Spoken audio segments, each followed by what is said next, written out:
Bienvenidos a Bonita Radio. Esto no es un cuento, esta es la verdad. En breves segundos la periodista Carmen Enita Acevedo estará con ustedes. Bonita Radio está disponible en Facebook, Instagram, Twitter, Spotify, Google Podcast, YouTube, iVoox y iTunes. Agradecemos a nuestros auspiciadores. Cooperativa Seno Gandía, solidez y futuro. Y Buen Vecino Café. Nuestras transmisiones son viables también gracias al apoyo de ustedes. Pueden enviar sus donativos accediendo a bonitaradio.net. Allí podrán realizar su aportación a través de PayPal o tarjetas de crédito. También pueden realizar su donativo por ATH Móvil Negocios a la Fundación Periodismo 21. O pueden enviar un cheque o giro postal a PMB número 284. P.O. Box 194000, San Juan, Puerto Rico 00919-4000.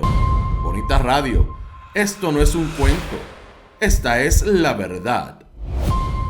Con ustedes, la periodista Carmen Enita Acevedo, en directo desde el estudio Roberto el Indio Acevedo.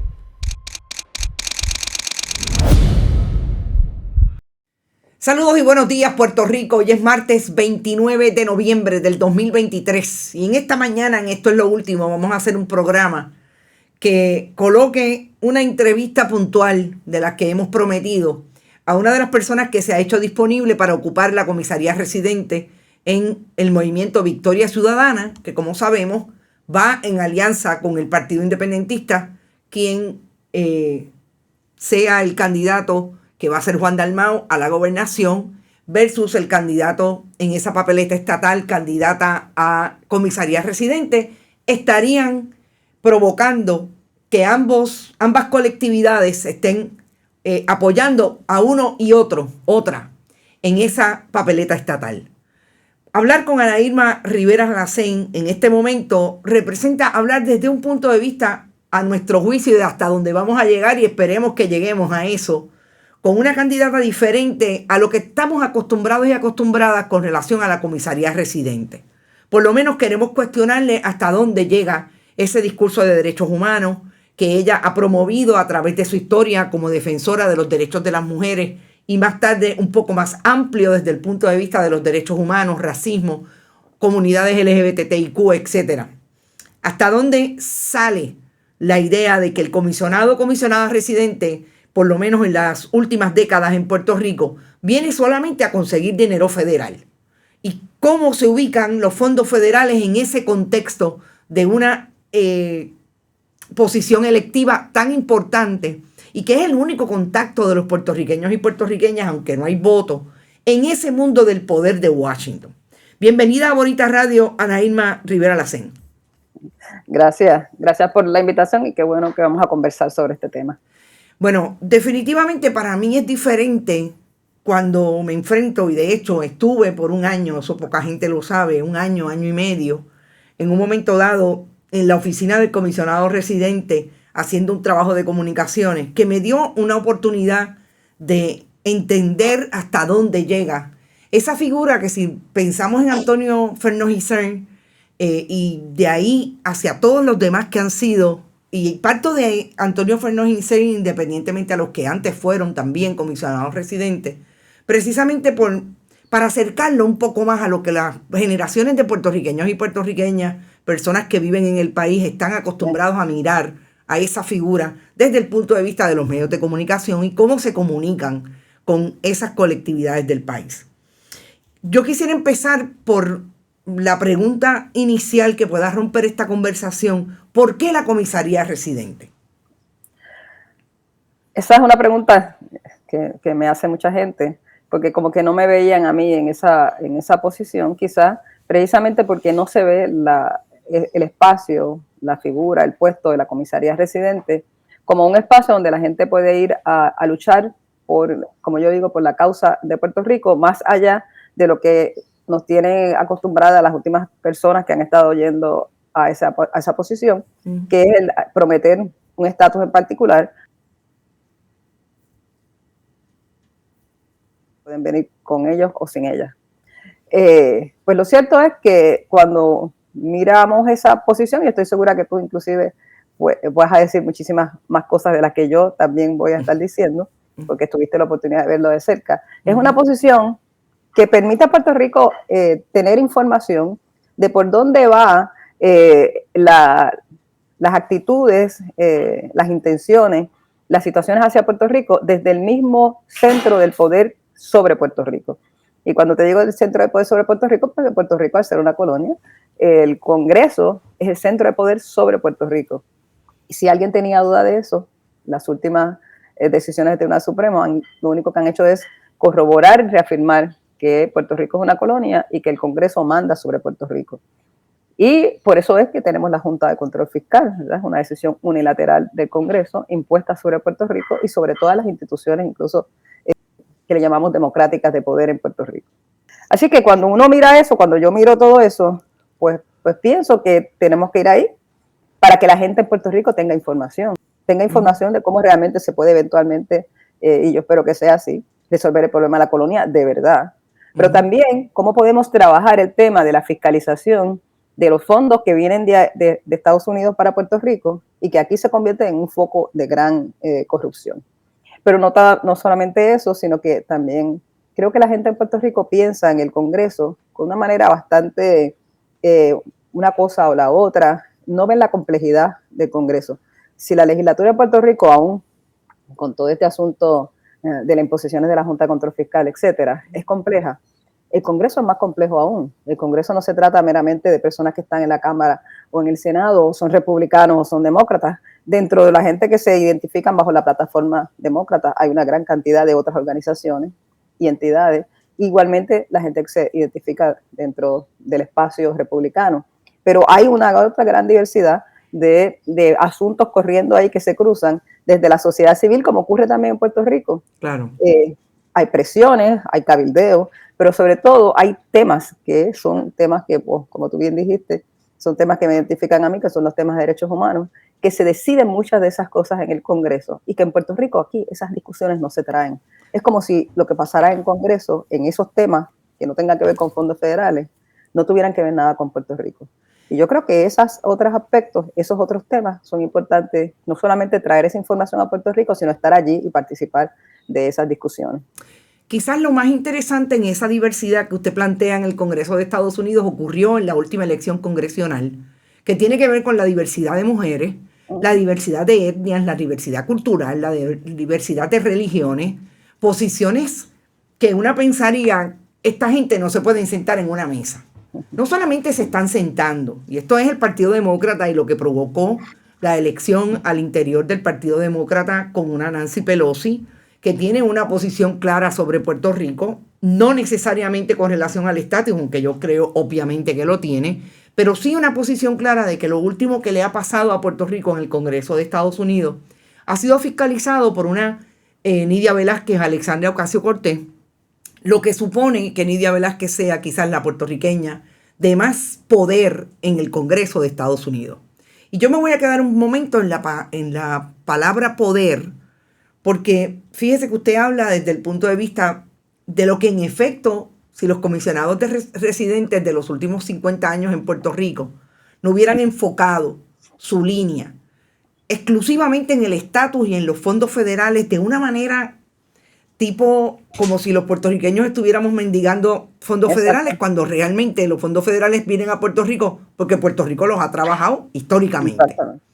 Así que si eso no hubiera ocurrido, hubiera no solamente la convergencia de temáticas que son urgentes en Estados Unidos para las minorías y las mayorías incluso blancas en Estados Unidos, que tiene que ver con la pobreza, que tiene que ver con la desigualdad, que tiene que ver con la desigualdad de género, que se enfoca en un entorno más hacia dónde están las necesidades de la gente y cómo, además de con el dinero, se pueden negociar y sentarse a la mesa en la discusión con ese cuerpo de poder.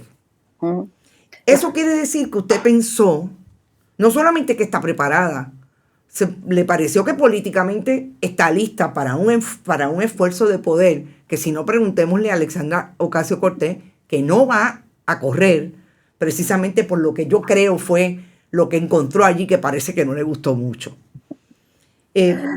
cuando usted pensó en todo esto, realmente usted va a competir con una gente que tiene una visión bien tradicionalista de lo que es la comisaría residente. ¿Está lista para esa discusión y que el pueblo o ese pueblo que ustedes le quieren hablar lo pueda convencer de que el movimiento hacia otra estructura, incluso mediática, de lo que debe ser en la oficina de comisionado residente, lo puedan entender?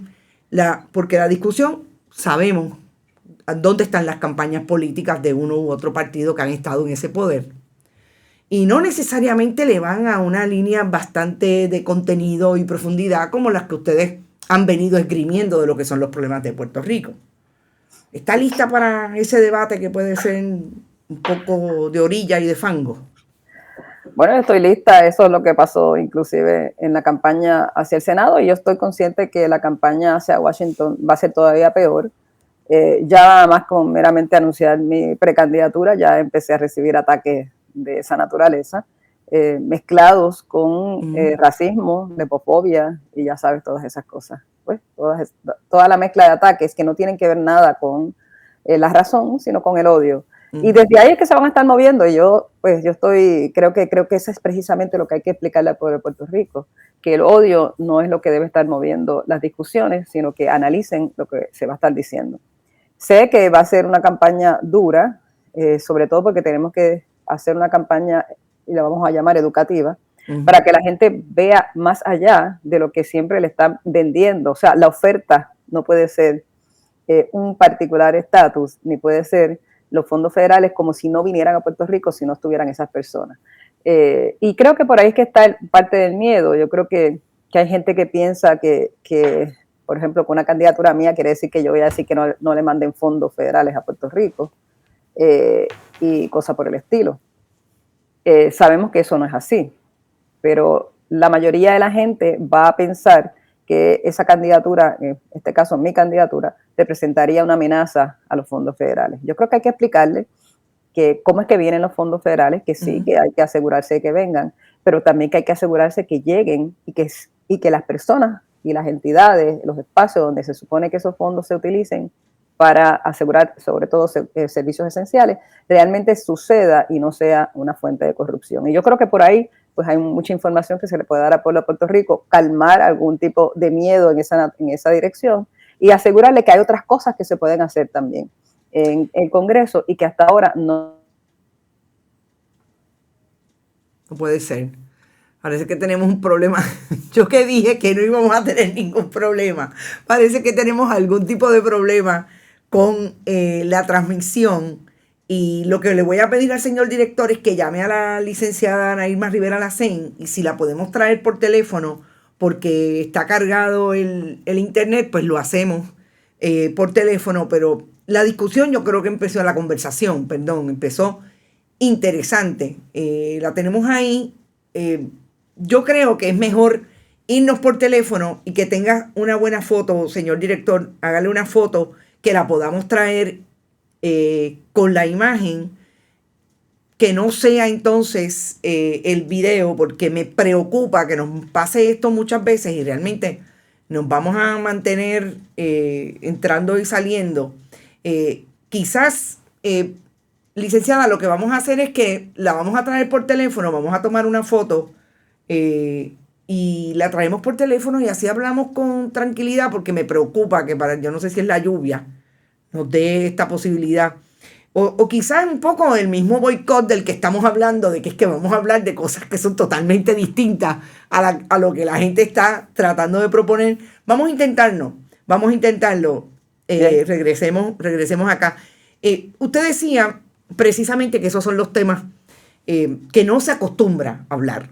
Pero habló de una palabra importante que es el miedo. Nosotros acabamos de pasar la semana pasada, yo creo que por la evidencia más potente a nivel de nuestro hemisferio latinoamericano, de cómo el miedo se trajo a través de, sobre todo, los medios oficialistas en Argentina, colocaron a una persona de ultraderecha que tiene unas posiciones no solamente desde el punto de vista del capital financiero como ente que sea lo que dirija a los países independientemente del gobierno, sino incluso alocada desde el mismo discurso estridente, ofensivo, contra la diversidad. Y no es lejano que Puerto Rico conozca que cada vez que hay una persona diferente al poder, con propuestas distintas, con planteamientos que podrían ser encajonados desde el progresismo, se traiga ese miedo.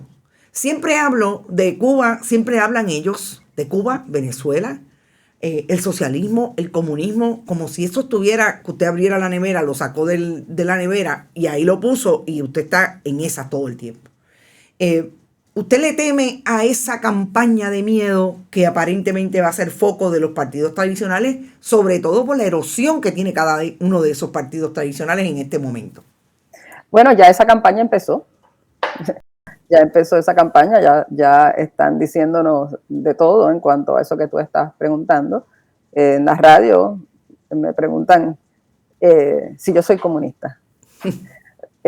Bueno, yo le digo, mira, yo esa contestación no la voy a dar porque eso parte de una premisa de que primero yo no sé qué es la idea que tienen sobre qué es una persona comunista o no, quien hace la pregunta.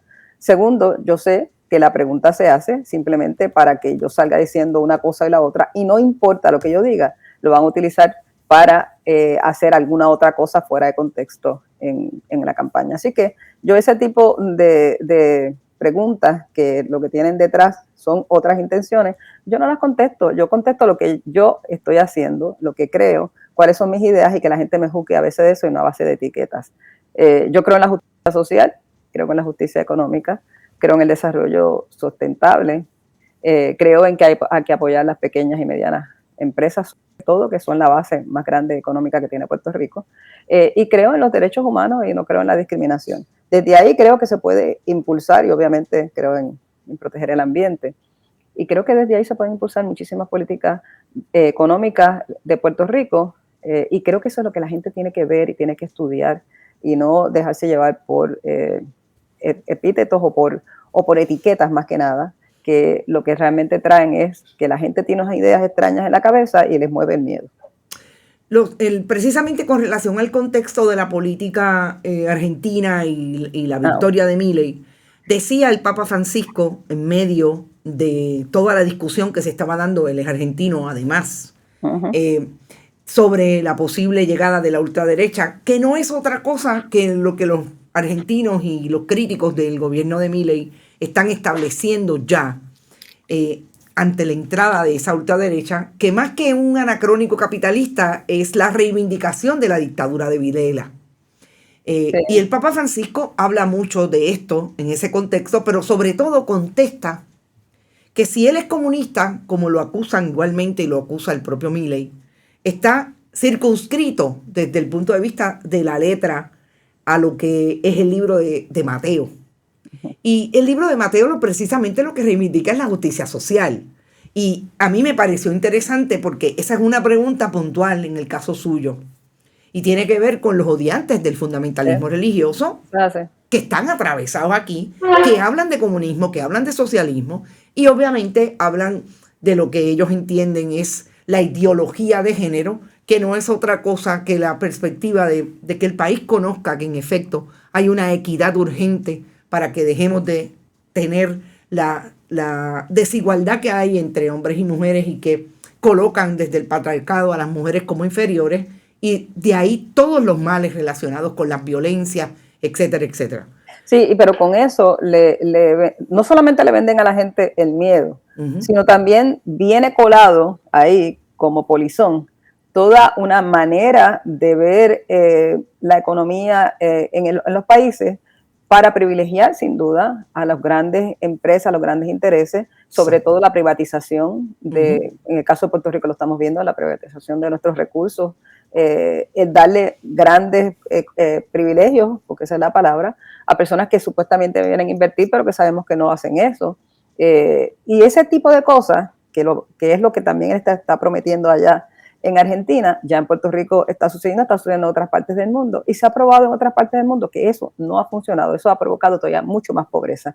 Pero la gente se desespera cuando las situaciones están malas económicamente en el país y piensan que vender sus derechos, vender su libertad a cambio supuestamente de una bonanza económica, no importa.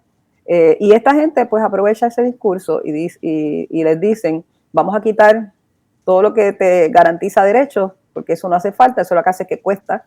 Vamos a quitar, dice que va a quitar hasta lo que sería equivalente al Departamento de Educación en Puerto Rico, que va a quitar un montón de estructuras en el gobierno que protegen derechos, porque eso cuesta, eso no sirve. Él dice todas esas cosas. Si uno lo interpreta, le está diciendo a la gente, vamos a quitarle las protecciones del Estado a todos los derechos de las personas. ¿Qué estamos hablando? Estamos hablando posiblemente de una dictadura, no sé cuál es el asunto. Pero la gente no lo entiende, la gente lo que está es desesperada. Y yo creo que por eso es tan importante decirle a la gente qué realmente significan estas cosas y que tienen que vencer ese miedo, porque lo que le están vendiendo no es correcto, lo que le están diciendo no es la verdad.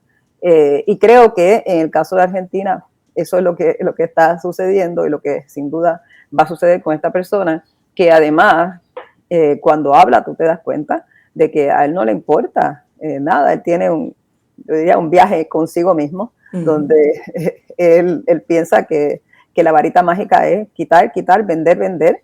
Es un desastre en términos de lo que aquí le llamamos, ¿verdad?, servicios esenciales. Ese señor no cree en eso.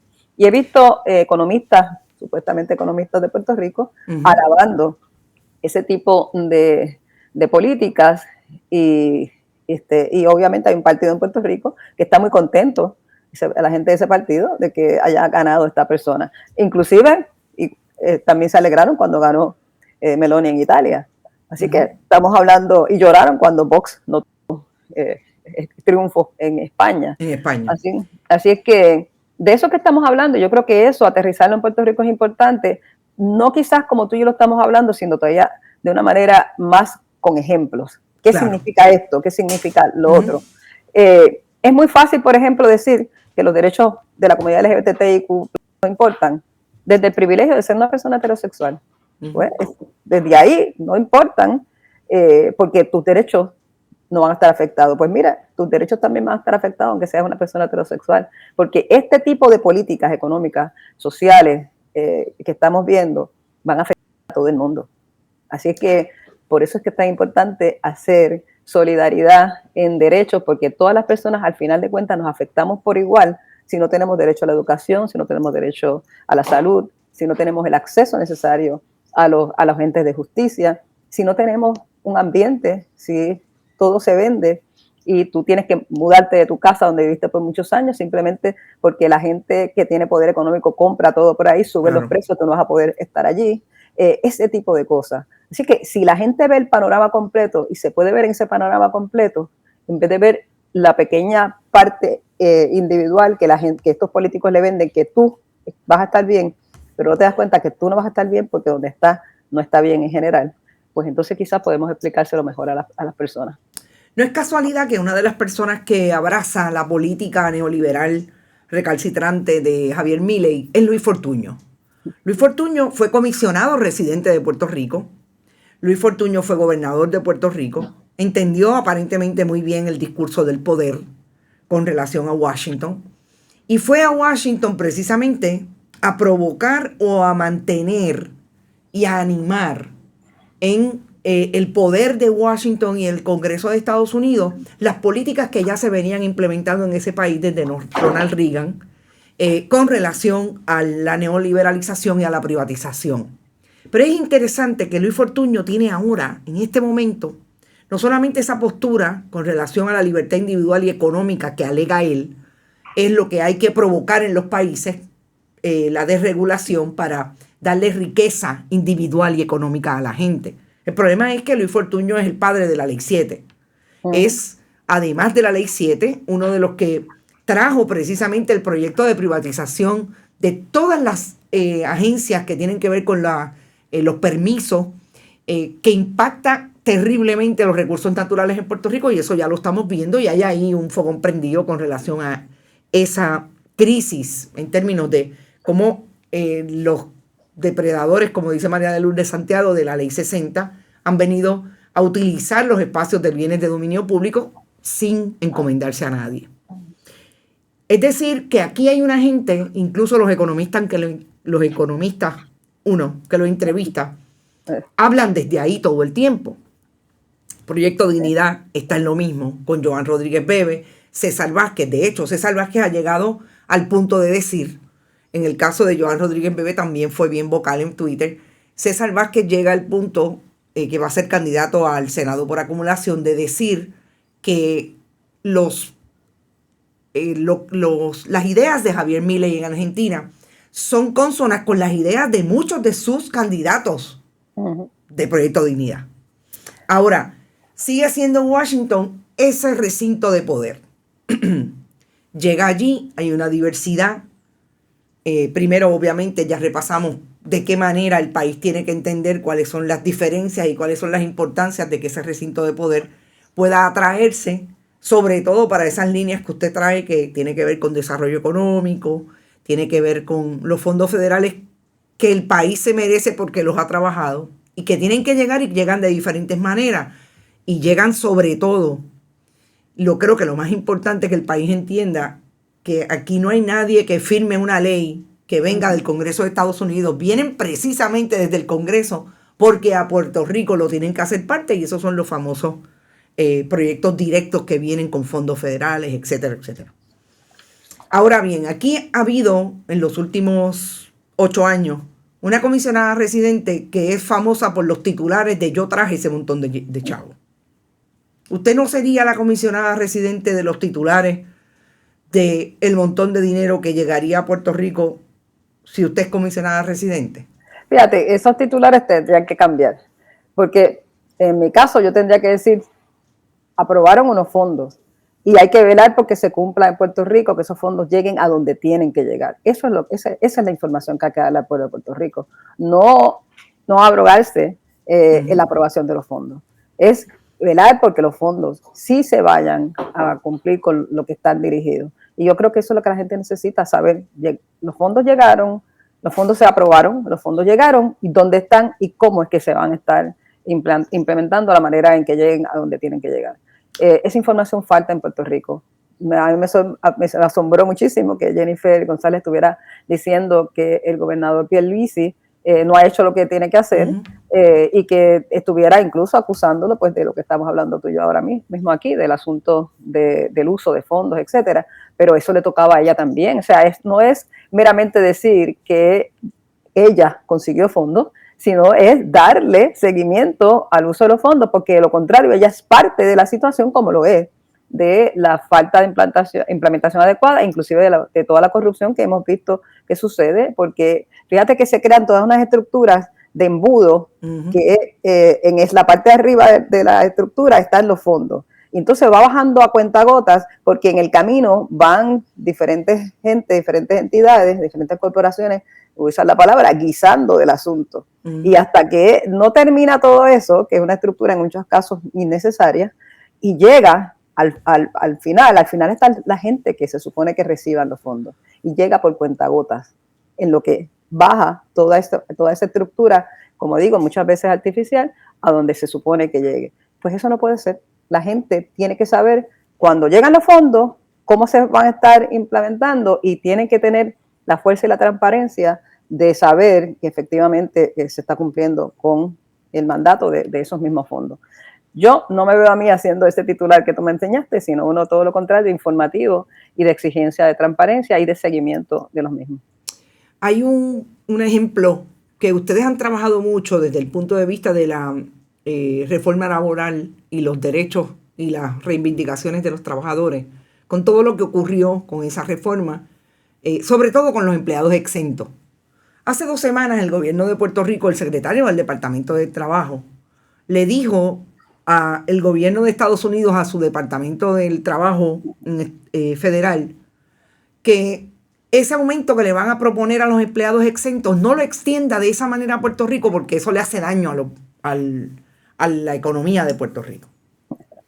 Ahí se atraviesa la Junta de Control Fiscal, pero yo quiero primero hablar desde el Ejecutivo, porque definitivamente, aunque Jennifer González dijera en Ricardo Rosselló Nevares su administración que no era parte del Ejecutivo, en efecto, la comisaría residente es parte del Ejecutivo. ¿Cómo choca eso con la realidad de que precisamente una persona en Washington, como comisionada residente en este caso, es precisamente ese poder al que tiene que tocar y decirle al Ejecutivo, no, perdóname, o sea, esa gente necesita ese aumento? Sí. No se lo aumentan hace 19 años. Es precisamente, ahí tú ves que como mucha gente dice, que el Departamento de Trabajo aquí se ha convertido en el Departamento del Patrono. Ha cambiado totalmente la manera de ver el enfoque de ese departamento. Y es patético que él haya hecho esas expresiones, precisamente porque, mira, si le están diciendo esto se va a aprobar y va a beneficiar a la gente en Puerto Rico, eso es una de las pocas instancias que inclusive va por encima de la Junta de Control Fiscal. Entonces, él dice, te da ese poder acá, te lo están diciendo lo tiene, y él dice, no, yo no quiero eso porque no quiero que la gente de Puerto Rico se beneficie con eso. Pues eso me parece a mí totalmente patético, inclusive es darle la espalda a las personas aquí en Puerto Rico. Así que me parece que el desenfoque que está por toda parte en el Ejecutivo tiene que ver con que tienen una mirada muy particular sobre la economía que no tiene que ver para nada con el bienestar común, en este caso los derechos de trabajo digno, condiciones dignas, salario digno de trabajo para los trabajadores y las trabajadoras en Puerto Rico. Entonces, si yo lo digo así como lo estoy diciendo, me va a decir que yo soy comunista, me va a decir que yo soy cualquier cosa. Bueno, lo que estamos hablando es de que para que el país progrese, la fuerza de trabajo tiene que tener condiciones dignas de trabajo. No estamos en tiempo de seguir promoviendo esclavitud. Y si te están diciendo, mira, tienes que hacerlo de esta manera, y tú dices, no, yo no voy a hacer así, yo prefiero que se quede la gente sin esos derechos, me parece que es darle la espalda a las personas en Puerto Rico. Pero esa es la mentalidad. Y como tú bien dices, me parece que la comisionada residente debió haberse expresado sobre ese asunto, salvo que ella esté de acuerdo. Claro, y eso no lo sabemos porque en efecto el silencio es abrumador. Pero en ese caso de Gabriel Maldonado González, el secretario del Departamento del Trabajo, lo más increíble es que utiliza 2 estudios que son pagados por el gobierno de Puerto Rico, por la chequera del pueblo de Puerto Rico, que justifican el que supuestamente ese aumento vendría a hacerle una mella a la chequera de los patronos en Puerto Rico. Volvemos, el Departamento del Trabajo ya no es el Departamento de los Trabajadores, como usted bien ha señalado, parecería que se convirtió en el Departamento del Patrono.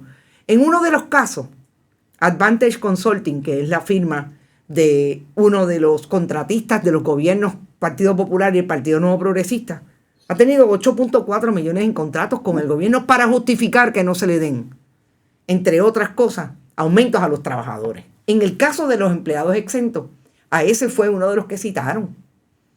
Y ahí es donde yo me pregunto si eso no es parte del trabajo de la comisionada residente. Yo estoy segura que sí. Y ahí tú estás dando la clave con otra gente. Aquí tenemos un montón de mercenarias, gente mercenaria o empresas mercenarias al servicio de producir informes en contra de cualquier cosa que signifique avance del pueblo de Puerto Rico. Pero también hay una gran contradicción, porque en tu pregunta anterior me habías hablado de lo que tiene que ver con, entendí que me preguntaste un poco sobre la reforma laboral, la Junta de Control Fiscal. Precisamente cuando se aprobó la ley, que la Junta se empeñó en que se dejara sin efecto, la Junta dijo que no estaba acompañada de un impacto fiscal adecuado, de impacto económico, sobre todo sobre el desarrollo económico en Puerto Rico, porque la reforma laboral a lo que va es a las empresas privadas, o sea, no es al servicio público. Exacto. Entonces, es interesante porque lo más que salía en esos momentos era todos los informes que el gobierno tenía para decir lo bien que estaba la economía en Puerto Rico. O sea, que la reforma que ya se había echado a caminar, inclusive el aumento al salario mínimo que ya había estado corriendo, no había tenido ningún impacto negativo. Al contrario, lo que se estaba diciendo era que todo estaba muy bien. Entonces, este tipo de cosas contradictorias que dice ahora el secretario del Trabajo me parece que va en contrario a lo que dijeron en su momento. Pero la Junta se empeñó en decir que el gobierno no defendió adecuadamente las reformas. Pues lo interesante es que ahora en la legislatura, en la Cámara, se presentó exactamente el mismo lenguaje que tenía la ley, que por culpa de la Junta pues se dejó sin efecto, la ley sobre reforma laboral, exactamente lo mismo, pero uniéndole cuando cruzó al Senado, bajo la comisión que yo presido, hicimos el trabajo de conseguir el informe que sustentara todo lo que tiene que ver con que esa reforma no hace ningún tipo de daño a la economía en Puerto Rico y que se puede sostener sin ningún problema. La informe lo hizo la OPAL, que es una entidad que se aprobó en la legislatura, que hace informes económicos. Hizo un tremendo informe económico, fue punto por punto de lo que la Junta decía, porque la Junta había contratado su propia entidad. Fue punto por punto de los informes, del informe que hizo la Junta y sustenta que la reforma laboral debe nuevamente convertirse en ley. Así que ese proyecto se aprobó en el Senado, después que cruzó en la Cámara, se aprobó en la Cámara, se aprobó en el Senado con el informe que yo te estoy diciendo, porque no íbamos a hacer una aprobación de una ley sin ese informe, porque sabemos que iba a ser nuevamente el ataque. Y entonces ahora volvió a la Cámara y está en la Cámara esperando que la Cámara reconfirme en el proceso que se hace en estas situaciones. Así que cuando empiece la próxima sesión sabremos. Entiendo yo que están en consulta con la Junta de Control Fiscal sobre el tema de ese informe económico, porque la Junta que el informe económico lo tiene y parece que aún así no quiere. Así que eso lo que te deja ver es que no se trata del informe económico, no se trata de esto o lo otro. Lo que se trata es de una manera, de una posición, y voy a usar la palabra ideológica, que tiene la Junta sobre cómo es que ve el desarrollo económico en Puerto Rico, que no tiene que ver para nada con los argumentos que dan realmente. La Junta tiene una visión muy particular de desarrollo económico en la que, en términos del empleo, es employment at will, que es la cuestión de que te doy este empleo, lo tomas o lo dejas, no importa cuáles sean las condiciones. Y esa es la manera en que ven el asunto del empleo dentro de ese esquema que tienen muy tradicional de desarrollo económico. Y de hecho, yo no he visto todavía cuáles son las ideas de la Junta para desarrollo económico en Puerto Rico, que no sea ese inversionismo para unas personas millonarias y que no tiene que ver nada ni siquiera con el apoyo a las pequeñas y medianas empresas en Puerto Rico. Es interesante la línea del inversionismo de los millonarios, y en eso definitivamente está encajado en lo que Luis Fortuño creó y Alejandro García Padilla dejó como gobernador, que son las leyes 2022 y ley 60. Y esa línea está amarrada a un anuncio de esta misma semana del gobernador de Puerto Rico, hablando de que que se van a unir los muelles 9 y 10 para que haya una construcción de un puerto para yates y megayates. Todas las aguas en Puerto Rico están atravesadas por el gobierno federal con una jurisdicción particular, en el caso de los muelles, con relación a el servicio de la Guardia Costanera. Una comisionada residente con posibilidad de tener un gobierno con un ejecutivo que prioricen las necesidades del país, como los empleados exentos, como los pequeños y medianos comerciantes. Habría tenido una conversación, es una pregunta, precisamente con las entidades que se supone que hagan los permisos, que entreguen los permisos para este tipo de desarrollo. Eso no es necesario en Puerto Rico. Lo que es necesario en Puerto Rico es que los pescadores tengan buenos muelles para mantener su pesca y su desarrollo económico en la costa. Sí, tú tienes razón. De hecho, eso muestra también toda una visión de cuál es el Puerto Rico que esta gente quiere. Esta gente quiere un Puerto Rico que es un gran resort turístico, y lo vemos cómo lo están montando poco a poco. Y eso hay que detenerlo, sin duda. El espacio del Congreso sobre las leyes que son... que el Congreso tiene total poder sobre ellas, ¿verdad?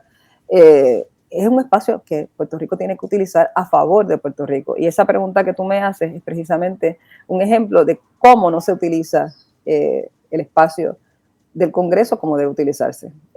Me parece a mí que incluso yo voy más allá.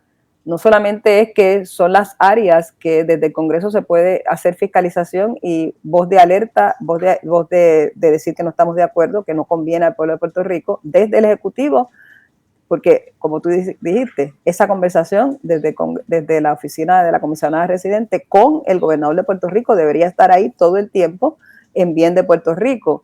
Pero yo voy más allá, también hablo de todo lo que tiene que ver con las leyes de cabotaje, porque las leyes de cabotaje sin duda es uno de los temas que más nos afectan, y sin embargo sabemos que la posición de la actual comisionada residente y de otros anteriores es en contra de que se eliminen las leyes de cabotaje para Puerto Rico. Así es que todo va de la misma mano. O sea, son áreas que son especiales del Congreso y las leyes del Congreso, las leyes de Estados Unidos sobre Puerto Rico, que tienen total control sobre esos temas, usando el lenguaje que todo el mundo entienda, y que Puerto Rico no necesariamente puede meterse en ellas, pero si Puerto Rico no se puede meter en ellas desde la legislatura de Puerto Rico, desde las políticas de Puerto Rico, sí se puede meter en ellas desde la voz que tenga en la comisaría residente, en el Congreso de Estados Unidos, que es de donde salen entonces todo esto hacia Puerto Rico. Así que esa parte no está siendo adecuadamente defendida en el pueblo, por el pueblo de Puerto Rico a través de su comisionada residente. Eso definitivamente tiene que ver con cabildeo. Se supone que eso es lo que haga.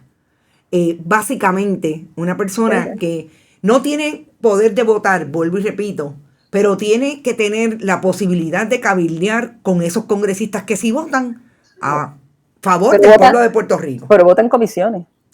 Vota en comisiones, importante. Y las comisiones, o sea, cuando empezó esta ley, o sea, el espacio, mejor dicho, de la comisaría residente solamente era una especie de como una embajadora de Puerto Rico, esa posición. Pero eso cambió y se le dio voto en las comisiones. Y al final de cuentas, en las comisiones es donde se toman las decisiones para que pueda bajar al hemiciclo. Así es que eso es un poder bastante fuerte, de poder intervenir en ese espacio.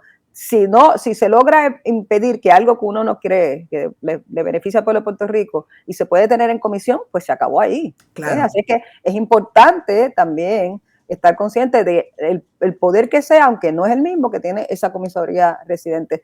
Mira, el asunto de ese espacio es interesante porque Puerto Rico no ha dejado de ser colonia ni de España ni de Estados Unidos. Bajo España, Puerto Rico tenía un representante en las cortes de allá, que era Ramón Powell Girard, ¿verdad? Sí, Powell Girard. Y es interesante porque él hizo allá unas cosas que en Puerto Rico pues tuvo impacto, y una tenía que ver con el asunto fiscal. Él estaba muy preocupado con todo ese asunto de la intendencia, como le llamaban entonces, ¿verdad? Del asunto fiscal, y fue uno de los temas que más importancia le dio el representante de Puerto Rico en las cortes españolas en su momento.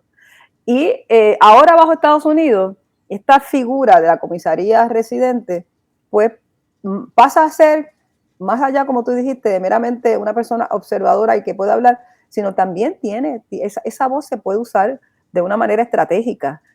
Y hay que buscar los sitios, las comisiones donde la voz tiene que estar ahí, la voz de Puerto Rico, de manera estratégica.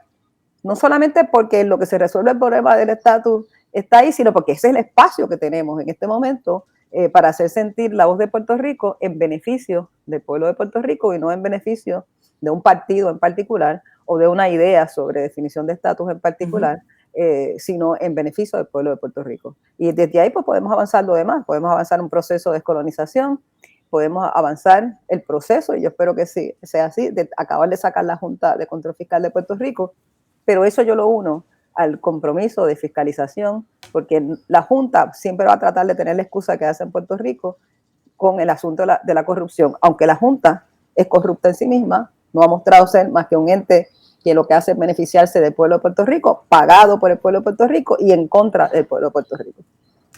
En ese asunto de la Junta, hay muchos que lo han dicho y lo han prometido antes de llegar al poder.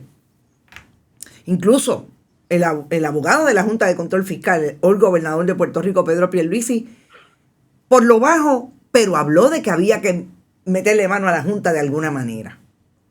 ¿Qué elementos son importantes en Estados Unidos desde ese poder? Y pregunto si la diáspora es uno de ellos, para atender ese cabildeo que usted pueda tener a partir del 2025, sí, con relación a la permanencia o no de la Junta de Control Fiscal sobre como gobierno de facto en Puerto Rico. No me digas que volvimos otra vez.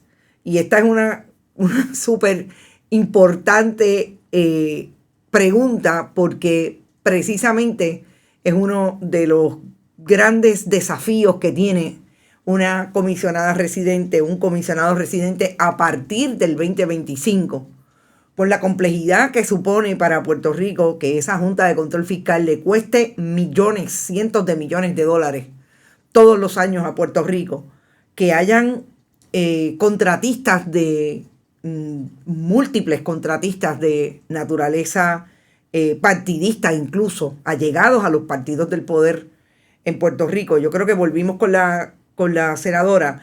Senadora, le preguntaba, muchos lo han prometido y ninguno han cumplido. ¿Cuál es un elemento, por ejemplo, si es un elemento para usted de fuerte cabildeo y de fuerte negociación a partir del 2025 para permanencia o no de ese gobierno de facto que se convierte en la Junta de Control Fiscal sobre Puerto Rico, y si la diáspora es uno de ellos? La diáspora tiene,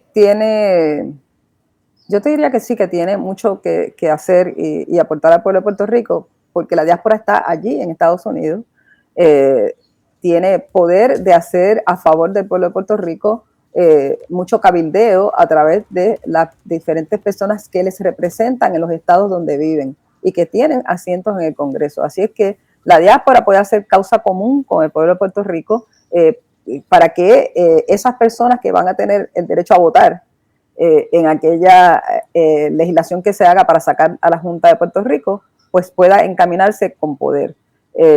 Así es que sí, la diáspora nos va a servir muchísimo, pero a la diáspora hay que también mantenerle informada de qué es lo que está sucediendo en Puerto Rico, cuáles son exactamente los problemas con la Junta, porque mucha gente todavía, tanto en Puerto Rico como en la diáspora, ven quizás que la Junta es una manera de garantizar que Puerto Rico pueda tener una economía próspera y que no haya corrupción. Pues eso hay que seguirlo desmontando. La Junta no ha acabado con la corrupción, como sabemos, la Junta también es un ente corrupto que se ha beneficiado del pueblo de Puerto Rico, paga millones de dólares a un montón de bufetes, que sin duda para esa gente sí es negocio, le quita y pelea por mejores condiciones de salario o de condiciones de empleo para las personas, pero le paga $500,000 a un director ejecutivo y no le importa. Ese es el tipo de cosas que hay que dejarle saber a la gente. Yo creo que sin duda hay que hacer todo lo posible porque la Junta de Control Fiscal se vaya de Puerto Rico. A la misma vez, como te digo, que se trabaja el tema de la fiscalización y combatir la corrupción. Pero no puede ser una excusa el que Puerto Rico sea un país corrupto, es decir, que la Junta se tiene que quedar aquí. No, porque la Junta no ayuda a combatir la corrupción y la Junta no ayuda a mejorar las condiciones de Puerto Rico. A Puerto Rico hay que darle un gobierno que fiscalice, un gobierno que no sea corrupto y que no vea a Puerto Rico como una gran inversión para unas pocas personas y en contra de los intereses de la mayoría, incluso en contra de garantizar lo que son los servicios esenciales. Que la Junta no cree en nada de eso, no cree en acceso a la salud, no cree en el derecho a la educación, no cree en nada de eso.